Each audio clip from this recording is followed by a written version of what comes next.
Welcome to All About Change. Now is a great time to check out my new book about activism, Find Your Fight. You can find Your Fight wherever you buy books, and you can learn more about it at jruderman.com. Today, my guest is Kalina Silverman. Kalina is a documentary journalist, entrepreneur, speaker, and creator of Big Talk, an award-winning viral media project that highlights meaningful conversations to foster empathy and human connection. Over the years, people worldwide have shared how Big Talk transformed their lives, from reconnecting with estranged family members and finding love to opening up at work, overcoming depression, finding hope after experiencing loss, and discovering their true purpose. Inspired by this impact, Big Talk evolved into a global initiative to help people connect more openly and meaningfully. Part of the Ruderman Family Foundation's mission statement is we work to end the stigma surrounding mental health and promote emotional well-being for all. And Kalina is an ally in that project, working on her own towards that same end. So Kalina Silverman, I'm so glad to have you as my guest on All About Change. And I think that what you've done is so impactful in a world where we live in with a lot of superficiality.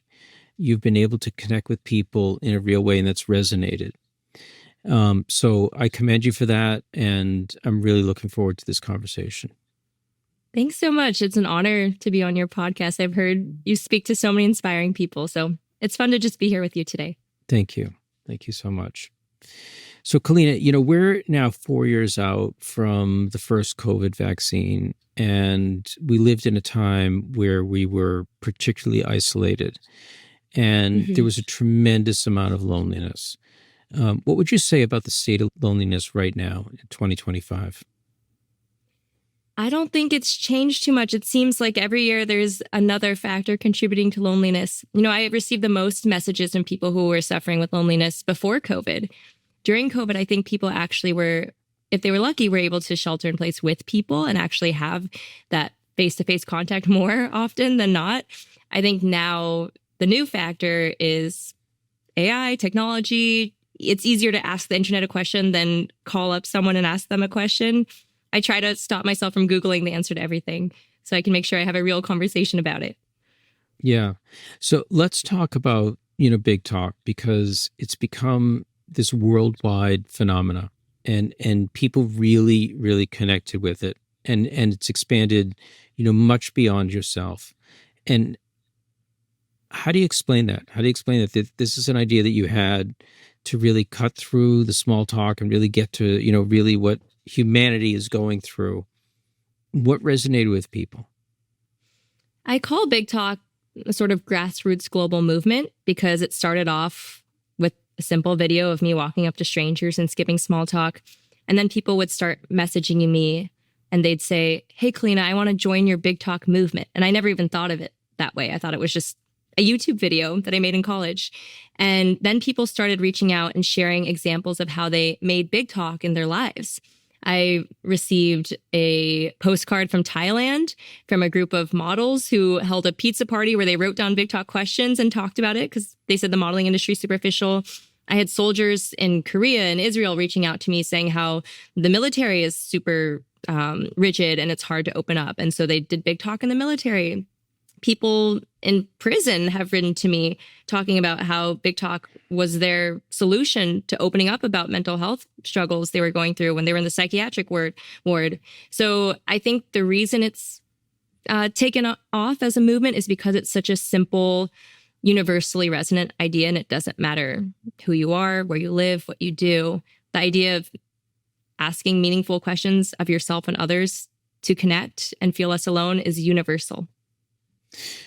How did you do that breakthrough? How did you, take yourself and say, I'm going to talk to a stranger and I'm going to have a real conversation with that stranger when maybe that wasn't so comfortable to do?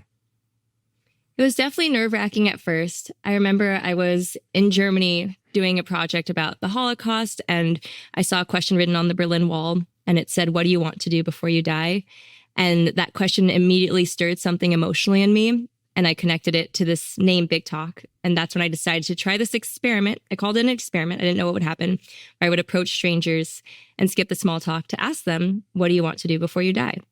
And the first one was really awkward and I was super nervous. And then I kept walking up to people from all walks of life. It didn't matter if it was a 90-year-old woman, an 8-year-old boy, a businessman in Beverly Hills, a homeless man in Venice Beach. I would ask them all this question and people would break down in tears. People would open up and their faces would be glowing, talking about their dreams in life. And I saw how impactful a simple question and approach to conversation could be. And that's led me on this journey of 12 years to where I am today.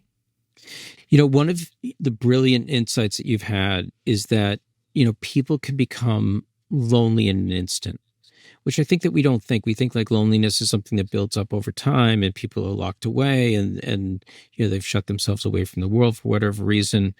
Can you talk about an example of how you've talked to these people who are experiencing loneliness and loss and how that went and why that became such a viral moment?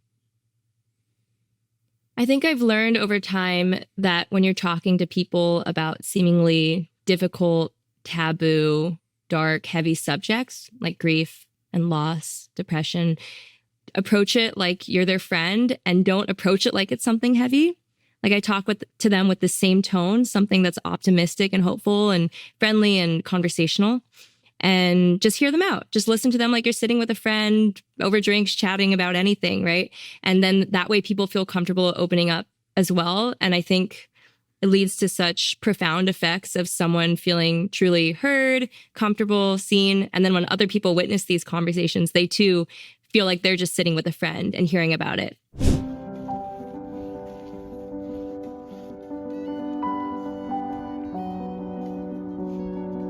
People, they don't realize how blessed they are, that they're still here. What was the most difficult time of your life and how did you get through it? Well, the difficult thing was having my young son. Well, he wasn't all that young, but he was my baby still. He started getting sort of sick. He was going to go into surgery. I said, Jeffrey, I will go downstairs and get something to eat and I'll be back up. I got back up an hour and a half later. My son had died. And it was really hard for me to understand because he had been such a sweet person. He had never been in trouble. He was always trying to help other people. But I wanted to share this with you guys. Be kind. If you're not really out there really touching other people's lives, it doesn't make any difference. I get out here and dance every sunset, and God knows I make a lot of people happy, laugh, and whatever. So I just do it. This is me. This is Hazel. Do you keep in touch with the people that you've had these conversations with? Oh, totally. Not every single one, but a lot of them. I interviewed a woman who recently lost her husband just a few months after they were married. And when they got married, they knew he was going to pass away of cancer. And then a few weeks later, we met up to play music and jam in the park. I love how a Big Talk conversation can lead to a real meaningful connection. And that was the whole point of Big Talk. It's not, sometimes it's just about a one-off encounter that'll change your perspective or maybe your life. Other times it can lead to a long-lasting friendship or something else unexpected can come out of it, like an activity or a job opportunity. You never know. So Hazel, she's 89 years old now, and she dances at sunset to remember her son. Whenever I go on beach walks, I still see her there every night, and she sees me and she goes, "Hey, baby girl," and we sit and we talk for a while. Wow, that's beautiful.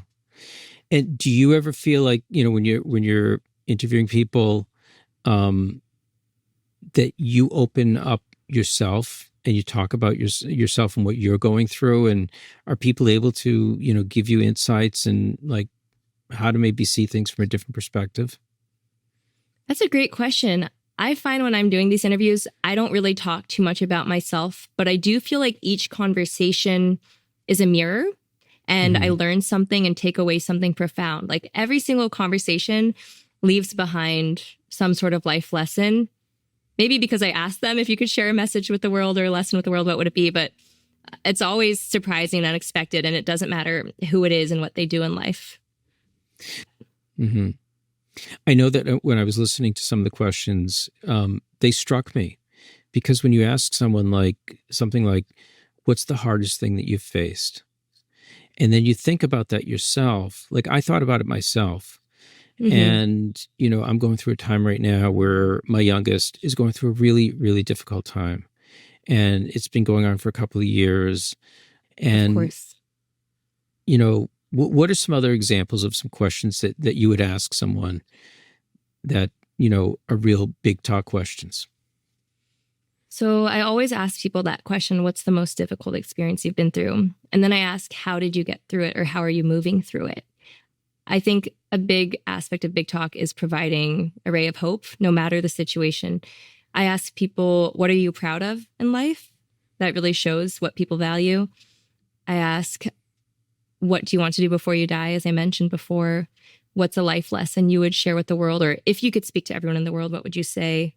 I ask, what would your childhood self think about you today? What's something someone might not know about you just by looking at you? Sometimes I leave it at that. Sometimes it's pretty cool because they'll write to me days, weeks, years later and be like, I finally have an answer to the question. So you know that just by asking it, you provided a spark of change or a catalyst of thought for them. Or I'll just move on to the next question. I'll be like, or I'll rephrase it. Instead of what do you want to do before you die? What's your current dream in life? Right. That's sometimes easier for people to wrap their head around. But it is really cool to see, like you mentioned, people at different phases of life, how they answer it. People in their early 20s, it's a lot of times like bucket list items, like travel and do this and that. I still remember my professor when I was in college, I asked him it, and he just said, have more good days. And I did not understand at that time why he would say that when there's so many other answers you could give. And now at the ripe old age of 31, I get it. I'm like, I also just want to have more good days and live day by day. Right. Which is really wise, but it's hard because we get caught up in career. And I mean, listen, you have a career. You have the cards that you've released. You're releasing a book. You consult. You talk to people. You're building a career over this idea of Big Talk, and sometimes you can get really involved in your career. So, do you ever feel like, I'm swimming upstream, that, this is, we're all sort of like rushing ahead, and to make people stop and think about life is really, really difficult? Absolutely. And I think in the world we're in, or the industry we work in, we can feel that way if we don't unplug. And for me, it comes down to something really simple, like going surfing. I go in the ocean. I can't be attached to technology. I'm just looking at blue. I'm just focused on the moment of surviving and catching a wave. Just having things that ground you like that. I'll say this year, especially, one solution, seriously, is just to spend time in a small town that's removed from all of this. I've been to towns in Kentucky and North Carolina and Texas, sometimes covering disasters or for other projects for Big Talk. And just to see people living in a town and not caring about the outside world and just functioning as their own organism is a great way to remember that, yes, the world wants you to move really fast and technology and all that, but that all like exists just within this technology world. But you can step outside of that and just touch earth and talk to people who are also salt of the earth people and feel connected again. Talk a little bit about nature and why you think nature is important. And do you feel that people, that some people are afraid of nature? It seems like, scary to them. Yeah, nature actually is proven to combat loneliness, even if you're alone in nature, interestingly enough. You're connected, maybe because we are nature, fundamentally, once you get rid of all our AirPods and everything else going on attached to us. Right. Being in nature is so good for you because you are able to make Big Talk with yourself and connect with yourself. Before Will Rogers burned in the fires, I used to go on Monday morning walks through this one little eucalyptus grove for like 30 minutes. And that's when all my ideas would come rushing in. I would have to stop like every 30 seconds to write something down that I came up with. And I was able to hear myself again. So I think nature is one of the most important ways to feel less alone, to feel healthy and connected and grounded. Kalina, talk a little bit about the book that you're writing, which is going to come out, I understand, next year. And what has the process been like, and what are you expecting from the book? Yeah, so I wrote a book called Big Talk, How to Skip Small Talk, Make Meaningful Connections, and Enrich Your Life. And each chapter features a big talk conversation I've had with a once total stranger, and then goes into a kind of self-help chapter, like how to be more curious, how to be more approachable towards other people for conversation, how to navigate conversations across political divides. And I don't know what I'm expecting from the outcome of the book. I'm hoping it just helps people. I hope in the same way that when I post videos, someone reaches out to me and says, this helped me see things in a new way or inspired me to talk to someone or feel less lonely. I hope the book does the same thing. I hope it's just an extension of Big Talk that people can use as a guide in their own lives and take what they may from it. So we'll see what happens. It's my first time being an author. Yeah. Talk about a connection that you've had where people have reached out to you, through email or whatever, social media, and, a couple of stories maybe that, that really just sort of like took you aback and said, wow, I can't believe I've had this impact. The two that come to mind, maybe just because they reached the most people. One was a woman I met on the sidewalk who was 90 years old.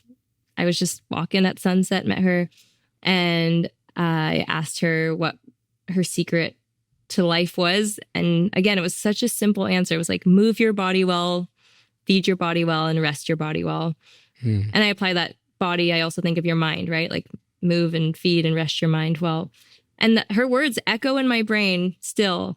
And then I asked her what she wanted to do before she died. And she said she couldn't do it anymore, but it was to see the Northern Lights, the Aurora Borealis. And millions of people saw this very simple video, and people all over the world were reaching out and offering support. I had guides in Iceland and Finland, like saying, I'll take her to see the lights, and people sharing their bucket lists and saying she inspired them to book a trip and finally do the things they wanted to do. And it was just so simple and profound to see how this woman who was just radiated light, 90 years old, had red lipstick on, made so many people feel inspired and also at peace with themselves. And that was pretty cool. And then the other example was the gentleman, Walt Butler, he was the first person I interviewed following the LA fires. And he had lived in Altadena.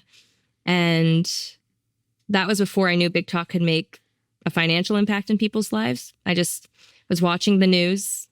I was seeing the devastation from the fires. I felt so helpless and like I wanted to do something. And, I went to school for broadcast journalism, but I took a different path to Big Talk. And I saw these reporters out there and I was like, I want to be there and I want to talk to people and help them. And because, I don't have skills as like a Red Cross worker, but my skill is talking to people. And I met up with Walt Butler and sat with him for like an hour and then edited it into a 90-second video and posted it. And within a week, we had raised $1 million for him, which is, real financial impact. Like you can buy a house in some parts of LA with that money, right? And that was cool to see the world rallying behind a stranger because they saw a 90-second video of him breaking down, crying, and expressing emotion. So do you think social media is, by and large, good or bad? Or what's your view on your own social media? On my own, it's good. It gives me so much faith in humanity. When you read the news and you read the comments below, it's easy to feel that icky, angry, like devastated feeling about humanity. But I'll say maybe that's because negativity amplifies so much more than positivity. And there's like some stat, don't quote me on it, the brain's like 4 times more likely to focus on negative, right? Like you could receive 10 compliments about your book and then that one critique is the one that echoes in your mind over and over again. So I think people are inherently good if they are provided with good to see. If they're being fed something that's dark or negative, then they're going to respond to that and spiral. So it's really up to us creators and the people who are broadcasting news to do the right thing and show the good side of humanity and bring us together. But unfortunately, a lot of algorithms and businesses thrive off of negativity and pitting people against each other. But I think it's a fight, and maybe it's an uphill battle, but I think it's one that's definitely worth fighting. And when I see, millions of people responding to a simple video in a positive way, it gives me a lot of hope. Right. I once interviewed Tyler Merritt, who's an actor and he's an author. He's written a couple books. And I asked him, I said, how do you deal with all the negativity? And he's like, I don't look at it. He's like, I have someone I work with. He shows me all the positive stuff and none of the negative stuff because I can't deal with the negative stuff. So I don't look at any of it. And I've heard many people, in a position where they get a lot of feedback and they're like, I don't look at the negative stuff. So, and by the way, I believe what you say. The premise of my book is that people by and large are good and they believe that they want to do something against injustice. And I think that you have to have, if you believe in the good of humanity and you think that we're here, for a reason, that you have to believe that there's something good there and that people want to make the world a better place.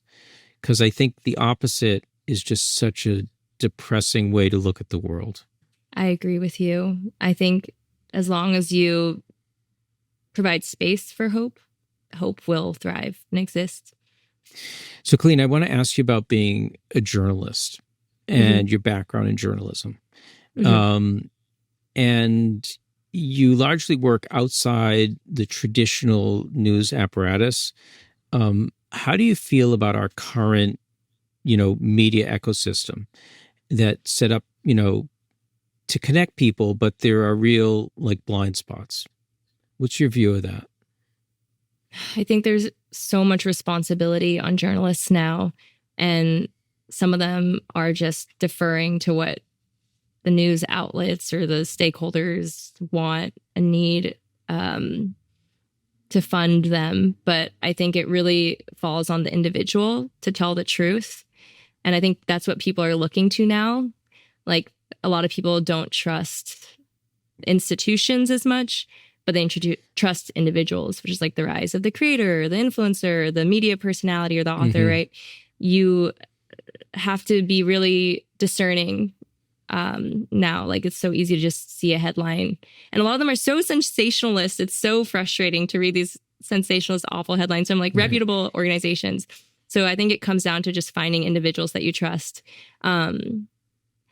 I studied journalism, and then I think I did get a little jaded and then started Big Talk, because in the end, I think what I trust most is just face-to-face interactions with real people and just being on the ground rather than trying to decipher what everyone wants you to think. Yeah. But I do believe in what you said, that people resonate with personalities. And, sometimes going back to my kids, they'll say oh, I could do that.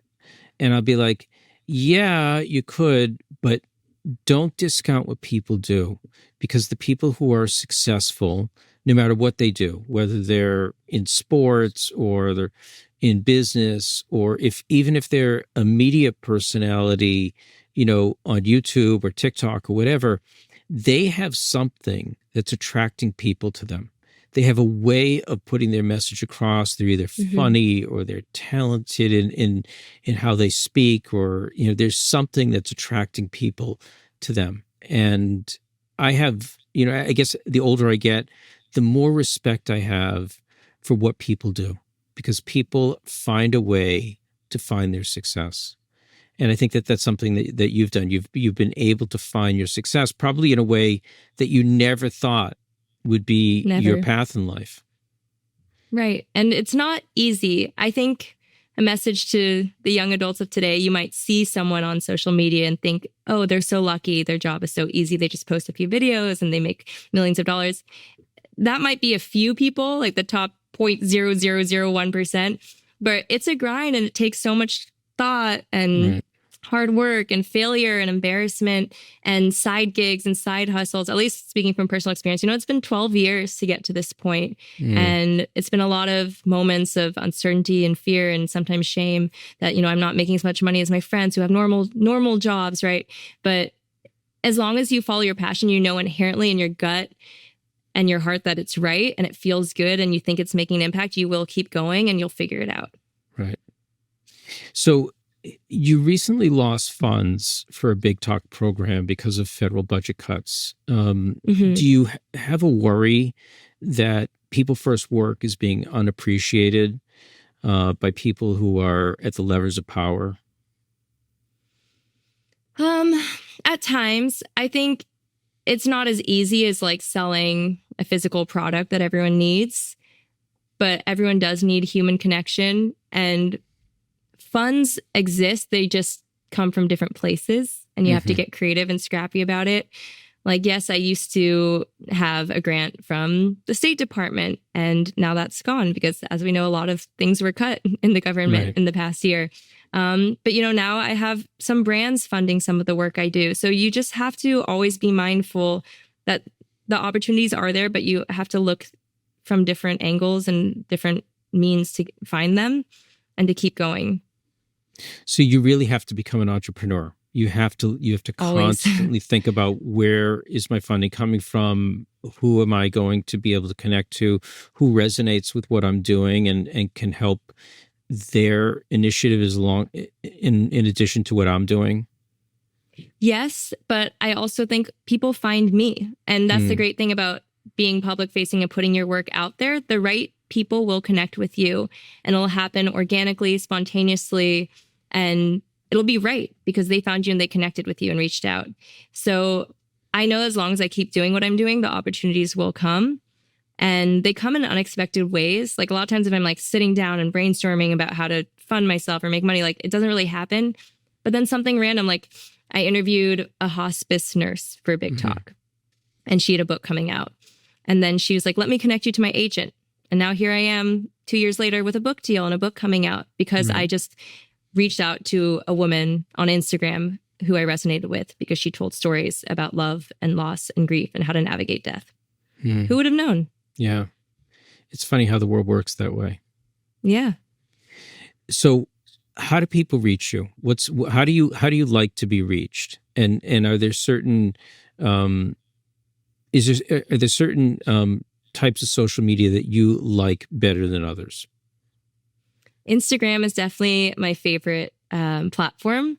And I have my personal Instagram, which is at Kalina Silverman, and then my Big Talk one, which is at Make Big Talk. And you can really reach me by just sending me a direct message on Instagram. And I like Instagram because then you kind of see what someone's about as well when they're reaching out to you. You know who they are, kind of in a nutshell. Right. And it's easier to converse than like a cold email, for example. You can also email me, Kalina@makebigtalk.com, but feel free to just send me a direct message on Instagram if you want to get connected. I check it every day. Right. Well, Kalina, first of all, I want to thank you for being my guest on All About Change. You've changed the lives of so many people. Your idea is, on the one hand, very simple, but you found it and you made it something. And that's not easy.